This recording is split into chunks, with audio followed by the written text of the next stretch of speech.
আসসালামু আলাইকুম ভাই। ওয়ালাইকুম আসসালাম। কেমন আছেন? আলহামদুলিল্লাহ, তুই কেমন আছিস? ভাই আর কোয়েন না, একটা বিশাল বড় সমস্যায় পড়ে গেছি। কি বিপদ হলো তোর এখন আবার? আরে আমার ওয়াইফটা অনেক অসুস্থ, ইমিডিয়েটলি ঢাকায় নেওয়া লাগবে। 20 থেকে 30 হাজার টাকা লাগবে। আপনার কাছে কি 30 হাজার টাকা হবে? আমার কাছে 20,000 টাকা আছে রে।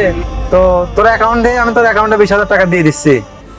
আচ্ছা ঠিক আছে ভাই, আমি আপনার কাছে আমার ব্যাংক অ্যাকাউন্ট দিচ্ছি, আমার ব্যাংক অ্যাকাউন্টে টাকা পাঠাই দেন। হ্যাঁ হ্যাঁ, তাহলে তুই অ্যাকাউন্টটা দিয়ে দে, আমি বাড়ি যা তোর অ্যাকাউন্টে টাকা পাঠিয়ে দিচ্ছি। তাহলে ভাই আমার টাকাটা দেন, আমি অনেক টেনশন মুক্ত হবো ভাই। টাকা কোনো জায়গায় পাচ্ছিলামই না। আচ্ছা, তুই টেনশন করিস না, তুই বাড়িতে যা, আমি টাকা পাঠিয়ে দিচ্ছি। আচ্ছা, আসসালামু আলাইকুম। ওয়ালাইকুম আসসালাম। সাকিব, তুমি সঙ্গে দেখেছো? হ্যাঁ দেখেছি, ওই একটু আগেই ওর ওয়াইফ নাকি অসুস্থ, এই বলে 20,000 টাকা নিয়ে গেল আমার থেকে। কি বলো এটা? ও না 1 মাস আগে আমার থেকে 30,000 টাকা নিয়েছে, এখনো সে টাকা দেয়নি। আমি ওকে অনেকদিন ধরে খুঁজতেছি।